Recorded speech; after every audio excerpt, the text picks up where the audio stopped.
There are many believers actually now. They are believers, they are saved, they've been born again. But many of the Christians now, they live a Christian life that is basically not experiencing the victory that has been provided and purchased by the Lord Jesus Christ on the cross.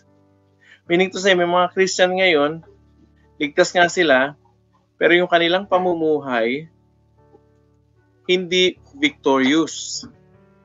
Why? Because there are truths actually that they already acquired. I mean, totoo na sa kanila, pero hindi pa nare-realize. They have placed their faith on the Lord Jesus Christ. They have been made a new creation. The Holy Spirit actually is residing in them. And actually, the Holy Spirit can enable them actually to live with the power so that they can have the victory. The problem is that many Christians are not enjoying it. What's the problem? Because they do not know the truth. And they tend to come back to the old ways of life. So, ngayon po, pag-uusapan natin yan sa chapter 6 ng Romans, basically Romans chapter 6 verse 1 to 10 hanggang 14, what are the truths that you and I need to understand in order for us to live a liberated life. Meaning to say, a life that is full of freedom. Nakuha nyo? So, hindi lang tayo basta Kristiyano, but we would like to enjoy the freedom that we actually have with the Lord Jesus Christ. So, we will not just merely understand the truth, but we will completely live the truth as it is actually planned for us. So, number one, let us just be reminded with the facts as a Christian. Ano bang kalagayan ng isang Kristiyano? Pag Kristiyano ka, ano ba yung mga katotohanan na meron ka at meron ako? Okay? So, ito po yun. Number one, dahil ikaw ay isang Kristiyano, ikaw ay pinatawad. You are forgiven actually of all your sin. Alam niyo, nung bago pa lang akong Kristiyano, akala ko ang pinatawad lang sa akin na kasalanan yung kasalanan ko nung bata ako tsaka nung naging Christian ako. Pero alam niyo, ang binayaran ni Jesus na kasalanan natin ay hindi lang kasalanan nung past at nung tinanggap natin si Jesus Christ. Actually, ang binayaran na kasalanan sa atin ng Panginoon ay past, present, at saka future. Naka nyo? Past, present, at future. So, all of your sins are forgiven. And because of that, number two facts, we are freed from the power of sin. Ano ibig sabihin nito? Yung kapangyarihan ng kasalanan, pinalaya na tayo dyan. Wala nang hold sa atin ng kasalanan, hindi na tayo control ng kasalanan. Naka nyo? Wala nang control sa atin ang kasalanan. Wala nang kapangyarihan sa iyo at sa akin ang kasalanan, kundi yung bagong pagkatao. In fact, yung pangatlong truths. So, we are forgiven of all our sins. We are freed from the power of sin. And we are actually a new creation. Yung meron tayong bagong pagkatao. Hindi tayo yung luma na nagbabago lang. Hindi ganoon, hindi tayo luma na nagbabago lang, kundi totally tayo ay bago, binago na. Merong bagong pagkatao na nagsimulang mabuhay sa kalooban natin. Nakuha nyo? Pang-apat na katotohanan is that the Holy Spirit is actually in us. Na kapag ang banal na Espiritu Santo ay nasa atin na, nananahan na sa atin mismo ang Panginoong Diyos sa pamamagitan ng banal na Espiritu Santo. And so therefore, ang banal na Espiritu Santo rin, ito yung susunod na katotohanan, He actually enables us to live victoriously. The Holy Spirit actually can give us power to live in freedom, in victory. Nakuha nyo? So yun yung mga katotohanan actually na meron tayo. Nakuha nyo po? So yun. Now, basahin natin yung Romans chapter 6 verse 1 to 14. Kasi dito po natin hahalawin o kukuhanin yung mga katotohanan na magagamit mo at magagamit ko upang tayo mabuhay na isang matagumpay na Kristiyano. Kasi ayaw ng Panginoon na tayo ay Kristiyano lang, na born again lang, kundi gusto na ang buhay natin, na i-enjoy talaga natin as a Christian believer. Ano po? Romans chapter 6 verse 1 to 14. Let me read it to you. Sabi rito ni Paul, "Well then, should we keep on sinning so that God can show us more and more of His wonderful grace? Of course not. Since we have died to sin, how can we continue to live in it?" Sabi rito ni Pablo, dahil ba ang biyaya ng Diyos kapag tayo nagkakasala lalong lumalaki sa atin? Dahil ba doon magkakasala na lang tayo? Sabi niya, hindi. Of course, hindi. Sabi niya, hindi na tayo dapat namumuhay sa kasalanan kasi sabi niya, since we died to sin, tayo ay namatay na. At dahil namatay na tayo, paano tayo mabubuhay sa kasalanan? Verse 3, "Or have you forgotten that when we were joined with Christ Jesus in baptism, we joined Him in His death? For we died and were buried with Christ by baptism. And just as Christ was raised from the dead by the glorious power of the Father, now we also may live new lives." Ano sinasabi rito? Yung baptism actually that you and I experience dramatizes what happens to us. Ano daw nangyari? Kasama tayong namatay ni Christ. Nung nilubog kang ganun, signifies that you were actually died with Christ. Nakuha nyo?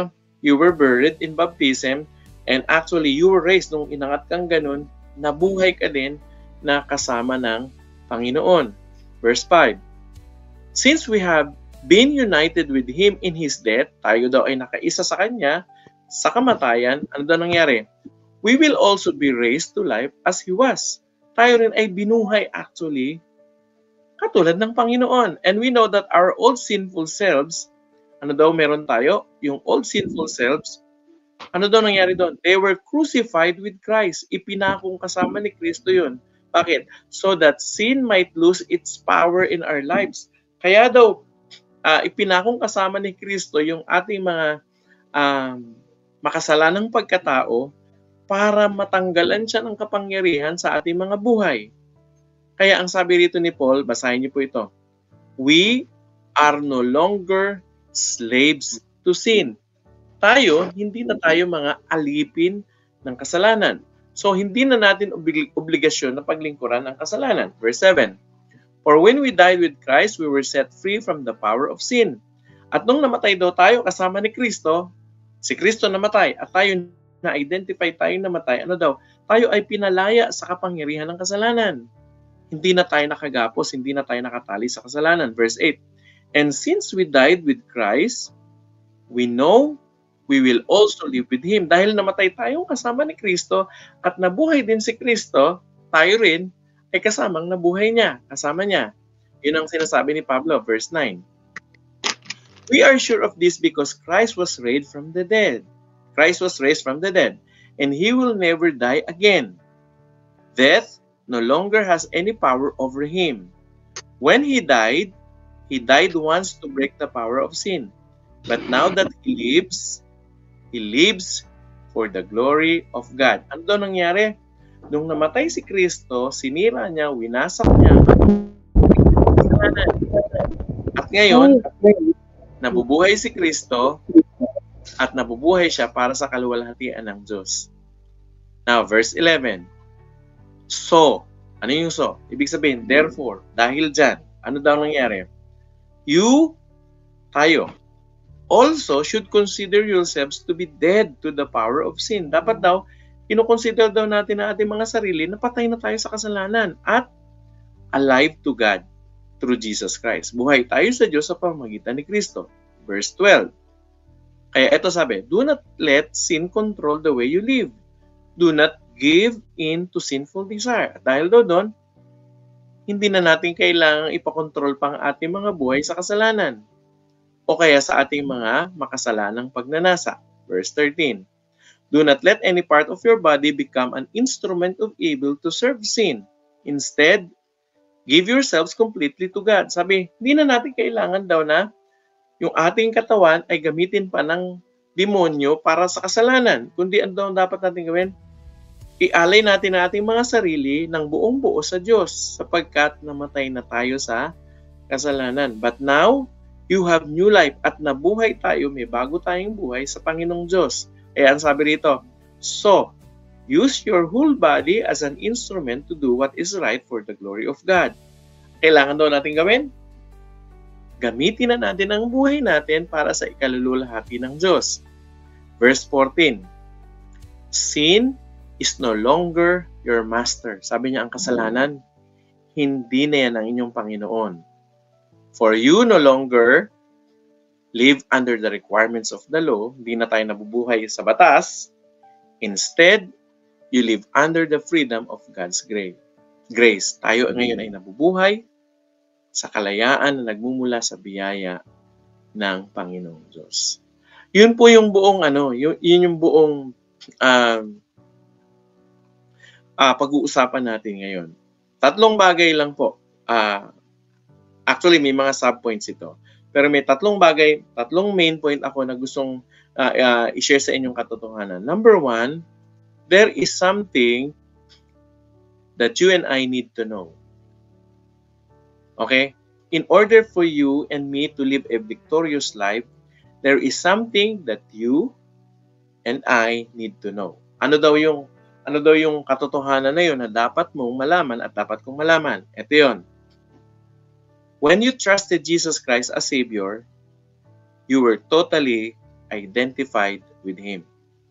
Nung nagtiwala ka kay Kristo, nung sumampalataya ka sa Kanya, nung narinig mo ang mabuting balita at sinabi mo, naniniwala ako dyan, at ang buhay mo isinuko mo sa Kanya, ang nangyari, hindi lang simpleng panalangin yun. Kasi kadalasan, di ba, nananalangin tayo. And most of us, baka yun ang unang-unang naging taimtim natin na panalangin. Pero hindi lang yun basta panalangin. Actually, yung ginawa natin ng pagtanggap sa Panginoon Kristo, pananampalataya yun. Ang ginawa daw pala natin, pinagtiwalaan natin si Kristo sa ating mga buhay. At dahil pinagkatiwalaan natin siya, ang nangyari nun, si Kristo, sa Tagalog sasabihin ko ito, siya na ang naging tagapagligtas natin at ikaw at ako, naging lubos tayong kaisa niya. Na-identify tayo sa Kanya. Hinanap ko yung eksaktong kahulugan sa Tagalog ng salitang identify. Nahanap ko, ang ibig sabihin, naging kaisa tayo. Si Kristo at tayo, nung tinanggap natin si Kristo, naging kaisa. Na-identify tayo. Meaning to say, si Kristo nasa atin na at tayo ay na kay Kristo na. Na-identify na tayo sa Kanya. Anong ibig sabihin nito kung na-identify tayo sa Kanya? Ang ibig sabihin niyan, Christ's victorious and powerful life actually is your victorious and powerful life. Dahil nakaisa tayo kay Kristo, yung Kanyang tagumpay, yung Kanyang kapangyarihan, actually ay nagiging tagumpay natin at nagiging kapangyarihan na natin kasi nga na-identify na tayo sa Kanya. At yun ang unang-unang kailangan nating malaman, na tayo, tagumpay tayo. At yung tagumpay ni Kristo, yung tagumpay natin. At si Kristo mismo, yung kapangyarihan niya nasa sa atin. Pwede tayong mamuhay ng tagumpay kasi yun na nga, si Kristo ay nasa atin at ang kapangyarihan niya ay nasa atin. Paano nangyari yun? Letter A. Nung nakiisa tayo kay Kristo, you were actually crucified with Him. Ikaw, ako, at ang lahat ng tao na nakapagkaisa sa Kanya, sila ay napako na kasama ni Kristo sa krus ng Kalbaryo. Saan makikita yon? Verse 6. Romans 6, verse 6. Tingnan nyo, sabi dyan sa verse 6. We know that our old sinful selves were crucified with Christ. Sino daw yung napako? Tayo kasama ni Kristo. Meaning to say, nung napako si Kristo, kasama daw tayo at alin daw sa atin yung napako? Sabi rito yung old sinful selves, yung dating pagkatao natin na makasalanan. Ipinako daw din yun. Bakit daw? Ito ang reason. Bakit pinako yun? So that sin might lose its power in our lives. Bakit daw kailangan ipako yung dati nating makasalanang pagkatao kasama ni Kristo? Para yung kasalanan matanggal, maalis, mawasak, masira yung kapangyarihan nito sa buhay ko. Ano ibig sabihin niya? Nung hindi pa ako Kristiyano, wala akong kontrol sa buhay ko, yung kasalanan ang kumokontrol sa buhay ko. Kung anong dinidikta ng kasalanan sa laman ko, yun ang ginagawa ko. Hindi ko siya mapigilan, hindi ko siya kayang kontrolin. Pero nung tinanggap ko si Kristo sa buhay ko, nakipagkaisa ako sa Kanya. Ang sabi ng Biblia, yung dating makasalanan kong pagkatao, ipinako sa krus. Ipinako yun. At nung ipinako yun, na-identify din, tinanggalan na yun ng kapangyarihan sa buhay ko. Kaya nga ang sabi ni Pablo rito, we are no longer slaves to sin. Ikaw at ako, hindi na tayo alipin ng kasalanan. Ibig sabihin, hindi na natin kailangan paglingkuran ng kasalanan. Wala na siyang kapangyarihan sa atin. Kasi nga, napako na yun nung si Kristo ay mamatay at nung nakipagkaisa tayo sa Panginoong sa Kristo. Now, tuloy natin. Romans 6, verse 1 and 2, tsaka verse 7. Sabi niya, well then, at dahil napako na yung ating dating makasalanang pagkatao, sabi ni Pablo, oh, well then, should we keep on sinning? Dapat ba? Dahil yung kasalanan actually sa atin, nasira na. Sabi, dapat hindi na tayo actually mananagot sa anumang kasalanan natin sapagkat binayaran na yan sa krus. O dahil ba doon, binayaran yung kasalanan ko, past, present, at saka future? Alam niyo bang implication nun? Ang ibig sabihin nun, yung kasalanan mo noon, yung kasalanan mo ngayon, at magiging kasalanan mo palang bukas kahit hindi mo pa yung nagagawa, lahat ng yun ay kasama sa mga binayaran ni Kristo. Sabi ni Pablo, o dahil ba doon, magkakasala na lang tayo na magkakasala kasi bayad naman na pala yung ating mga kasalanan? Ang sagot niya, hindi. Hindi ganun. Hindi dahil binayaran ang lahat mong kasalanan, past, present, future, kahit yung magagawa mo palang na kasalanan, ay bayad na. Ang ibig sabihin, pwede na tayo magkasala ng magkasala. Sabi ni Pablo, hindi ganun. Hindi ganun ang tamang kaisipan. Ang tamang kaisipan, sabi niya, since we have died to sin, sabi niya, dahil namatay na tayo sa kasalanan, sabi pa, paano ka pa magpapatuloy sa kasalanan? Di ba? Namatay na tayo sa kasalanan. So, paano mo sinasabing, pwede pala ako magkasala ng magkasala kasi bayad na pala yun? Sabi ni Pablo, hindi. Patay ka sa kasalanan, hindi mo na kailangan paglingkuran yung kasalanan. Kasi nga, ipinako na yan nakasama ng Panginoong Kristo. Sabi sa verse 7, tumalan tayo sa verse 7, sabi, for when we died with Christ, nung namatay tayong kasama ni Kristo, we were set free from the power of sin. Yung kamatayan natin, nakasama ni Kristo, pati yung kasalanan, tinanggalan niya ng kapangyarihan. And so therefore, hindi na natin kailangan paglingkuran ng kasalanan. Wala na siyang kapangyarihan sa atin. So, ang ibig sabihin niyan, pwede na tayo mamuhay ng matuwid. Pwede na nating piliin na mamuhay na banal. Alam niyo kung bakit? Kasi ang tingin nga sa atin ng Diyos, wala ng kasalanan, binura na yon. Tapos, wala ng kapangyarihan sa atin ng kasalanan. Pwede ko nang piliin. Halimbawa, dumating ang demonyo, binubulungan ako, o gawin mo yan. Actually, tatlong kalaban natin eh. The devil, the world, and ourselves, yung flesh natin. Pwede kong sabihin sa devil, pwede kong sabihin sa mundo, at pwede kong sabihin sa flesh ko na, no, I will no longer serve you because you don't have any power over me. Ang pipiliin ko na ay ang pagsunod at ang kabanalan. Nakuha nyo? So, yun ang unang katotohanan. You were crucified with Christ. Pangalawa, Romans 6:3-4. You were buried, nilibing ka, kasama ni Kristo. So, napako ka, pero hindi ka lang napako, nilibing ka kasama niya. Sabi niya rito, or have you forgotten that when we were joined with Christ Jesus in baptism, we joined Him in His death, for we died. Pansinin niyo po yung salita rito, for we died. Yung salita pong ginamit dito ay past tense. Namatay na. Sabi, tayo ay namatay na. At hindi lang basta namatay, inilibing din. Kailan nangyari yon? Nung si Kristo ay namatay at inilibing din. Ngayon, paano natin nakita? Na-dramatize through baptism. Kaya po, yung pagpapabautismo po ay pagdating doon sa pagkakaunawa na pag nilubog kang ganun sa tubig, ang ibig sabihin nun namatay kang kasama ni Kristo, pag inahon ka, nabuhay kang kasama ni Kristo. So yun ang ibig sabihin ng baptism. Tingnan niyo po, sa Jeremiah 31:34, ano ang pangako sa atin ng Panginoong Diyos? Tingnan niyo, sabi ni God, I will forgive their iniquities and I will remember their sin no more. Yung lahat ng naipagkaisa sa Panginoong Kristo, lahat ng kasalanan nila ay pinatawad na at sabi ng Panginoong Diyos, hindi na siya aalalahanin pa. Anong sabi sa Micah chapter 7 verse 19? Sabi rito, you will trample our sin under your feet. Parang kinakausap dito ni Micah si God. And sabi niya, Lord, you will trample our sins under your feet and throw them into the depths of the ocean.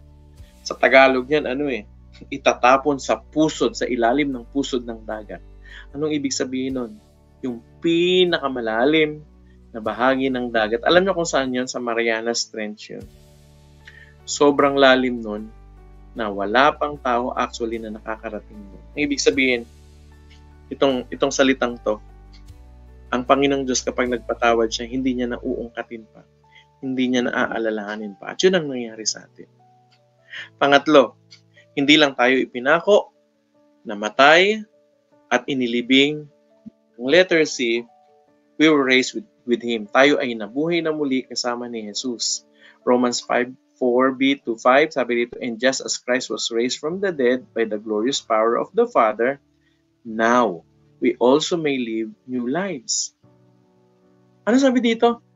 Nung namatay si Kristo, nabuhay siyang muli at dahil dyan, meron tayong mga bagong buhay. Verse 5, since we have been united with Him in His death, we will also be raised to life as He was. Dahil nga kaisa tayo sa kamatayan ni Kristo, habi kaisa rin tayo nung nabuhay si Kristo, kasama tayong nabuhay doon. You and I were raised with Christ. So, pinako tayong kasama ni Kristo, namatay tayong kasama ni Kristo, at binuhay tayong muli kasama ni Kristo. At yun ang katotohanan dapat natin ilagay sa ating mga puso.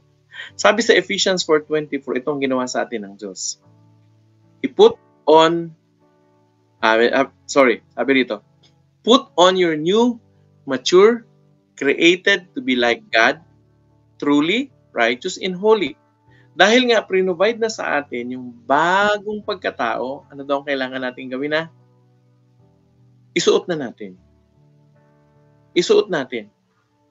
Kasi yung bagong pagkatao na yun yung bagong pagkatao na ginawa ng Diyos para mamuhay ng banal at matuwid. Meaning to say, we have all the power, we have all the freedom to live a righteous life. Hindi ko na pala pwedeng sabihin, hindi nyo na rin pala pwedeng sabihin na, nako, hindi ko kaya to, hindi ko mapigil, hindi ko makontrol. Hindi pala pwede yun kasi meron na tayong bagong pagkatao. Ang kailangan na lang natin gawin, isuot yun para mamuhay tayo ng totoong matuwid at banal sa mata. So our victory begins when we know that we are dead to sin, alive unto God, and as a new creation, we have been empowered to walk in the newness of God. So that is something that you and I need to know. Dapat malaman mo, pinako ka, namatay at nabuhay ka, at ngayon may bago ka ng pagkatao. Yung dating pagkatao, yung dating makasalanang pagkatao, wala na at hindi na natin kailangang paglingkuran. Meron tayong kapangyarihan na mabuhay ng banal at matuwid sa Panginoon. Pero hindi lang yan. Number 2, there is something that you need to consider.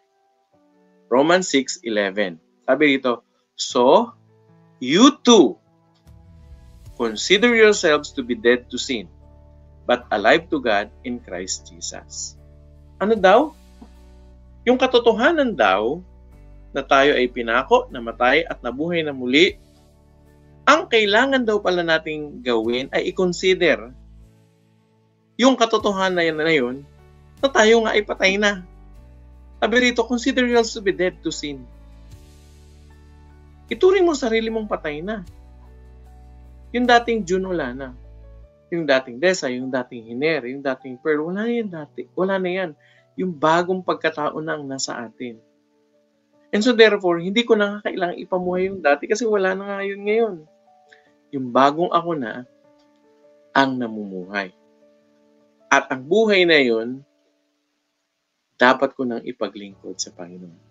That is something I need to consider. So araw-araw, kukonsider ko ang sarili ko. Hindi na ako ang nabubuhay, kundi si Kristo na. Nakuha niyo? Sa ibang salin, yung salitang consider ay reckoning. Ang meaning daw ng reckoning is to add up to the facts. Meaning to say, ilagay daw natin ito sa ating kokote, consider natin, lagi natin pagnilay-nilayan na ito'y totoo. Ano yung totoo? Na ako ay namatay na. Pinako akong kasama ni Kristo na ako ay namatay na at ako ay may bagong buhay ngayon. Bago ang buhay ko ngayon. Isang bago, banal at matuwid na buhay. Yun ang araw-araw i-consider ko. Kasi dati ang tinuturing natin, ganito, makasalanan ako.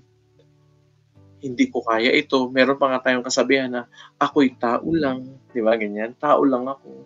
Makasalanan. Di ba?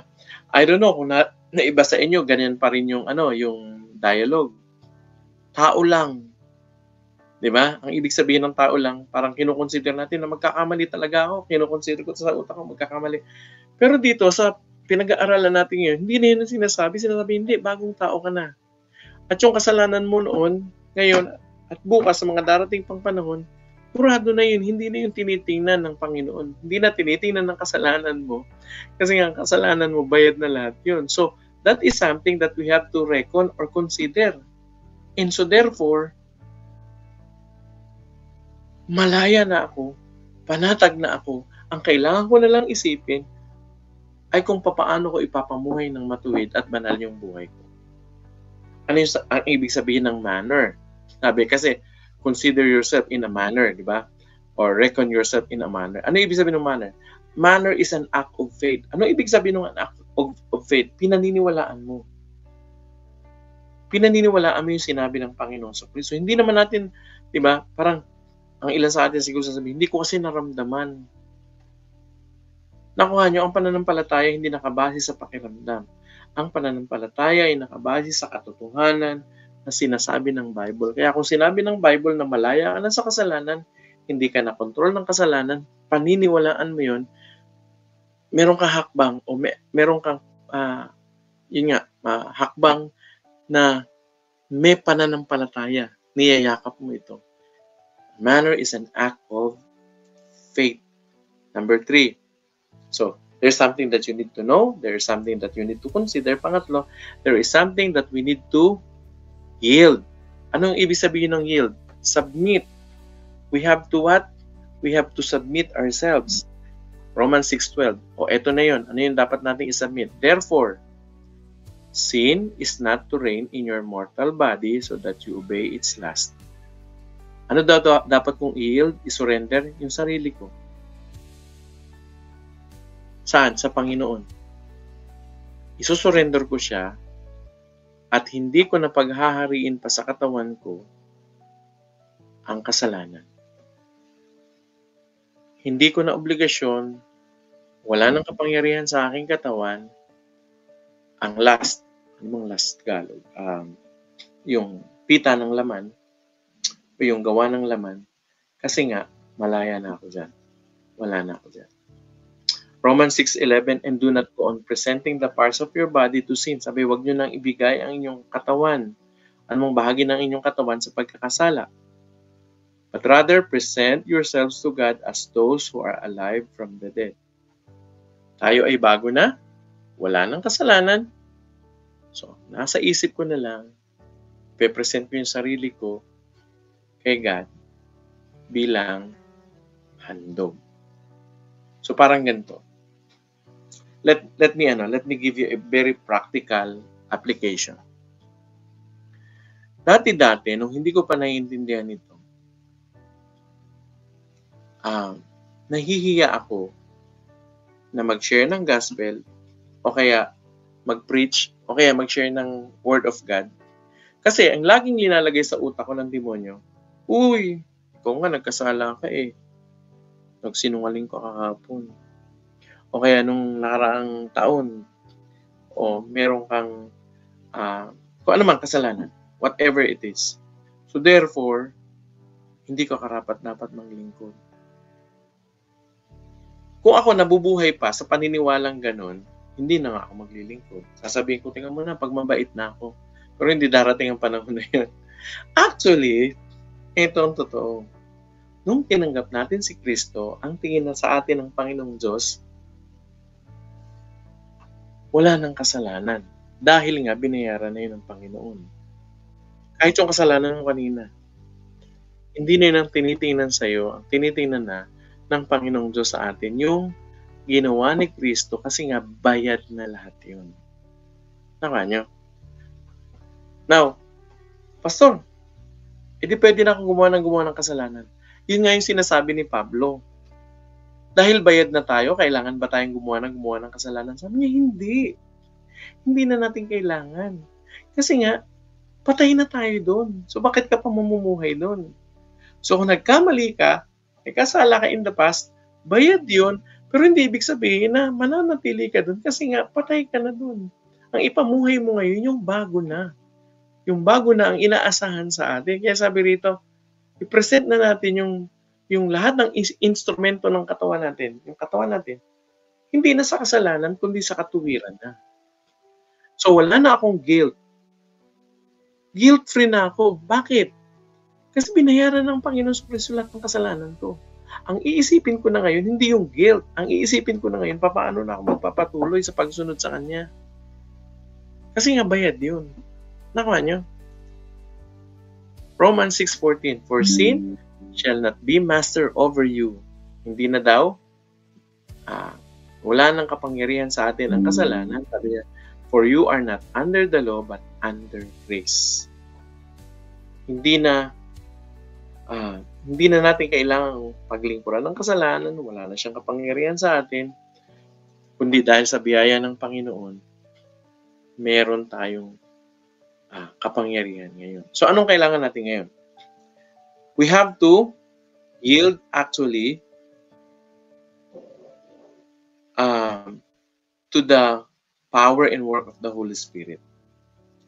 So the yielded life actually is the life that is empowered by the Holy Spirit.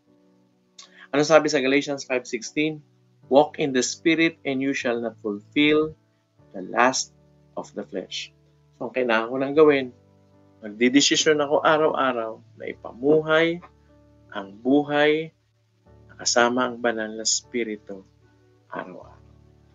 Yielded life is the liberated Christian life. When the flesh, the devil in the world comes to you, say to them.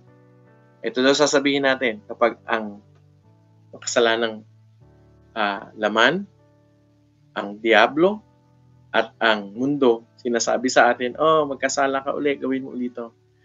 Pwede nating sabihin, no, I am no longer your slave. You are not welcome in my life. So get out and stay out of my life. Yun ang sasabihin natin sa kasalanan. Pag tinutukso tayo magkasala, sasabihin natin, hindi, yung lumang pagkatao ko niyan, hindi na welcome yan sa buhay ko. Hindi na welcome ang pagsisinungaling. Hindi na welcome ang pornography. Hindi na welcome ang pang-chicks. Hindi na welcome yung pagmura. Hindi na welcome yung lahat ng mga makalaman na dati kong ginagawa. Kaya inuutusan ko na lumayas ito at manatiling malayo sa akin. Get out and stay out of me. So ang conclusion natin ito. When we know that in Christ we are dead, buried and resurrected by faith, consider this to be true, then consciously yield yourself to God. Tagalogin natin. Sa madaling sabi, ganito po ang sinasabi niya.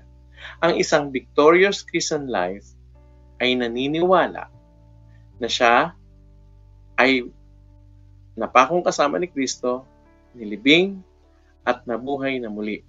Yung dating pagkatao ay namatay na. At ngayon, ang buhay niya ay isinusuko niya araw-araw ipinapasakop sa Panginoon. At araw-araw, consciously, kinukonsider niya yun.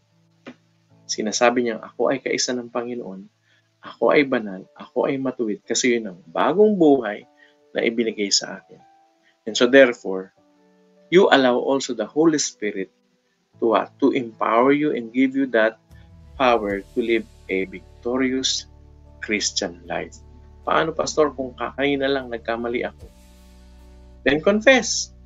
Consider that as paid already. Now, live up your righteous and holy life. Doon ka tinawag. In fact, ang tingin sa iyo ng Panginoon ngayon, banal at matuwid. Hindi dahil sa ginawa natin, kundi dahil sa ginawa ni Kristo Jesus. Sabi ni Paul, itong promise.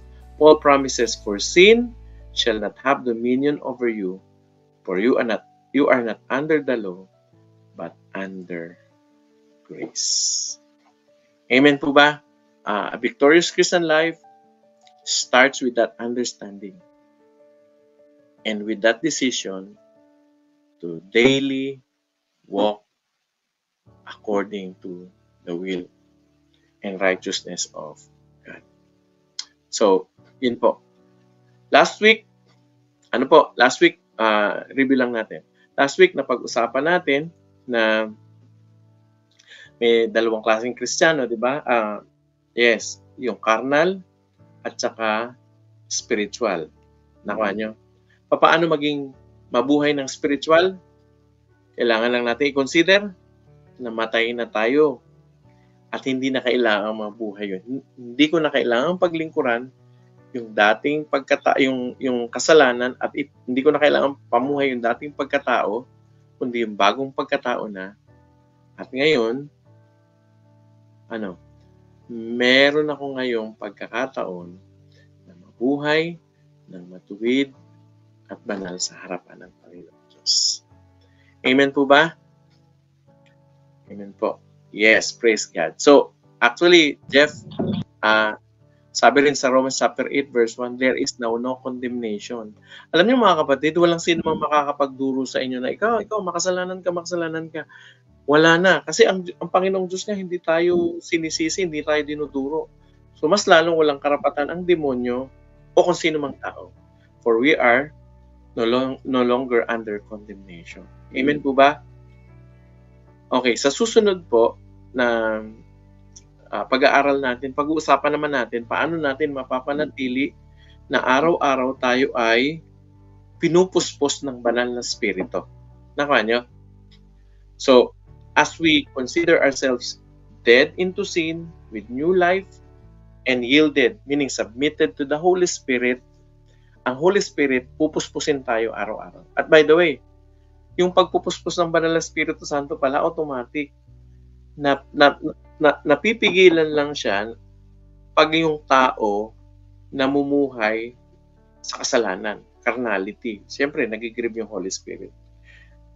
Bakit ko nasabi yun? Kasi it is always the Holy Spirit's intention for you and I to be filled. That's why, yun ang prayer ko every day. Lord, fill me with your Holy Spirit. Guide me. And the Holy Spirit actually is so much willing to fill us with His Spirit every day. Amen.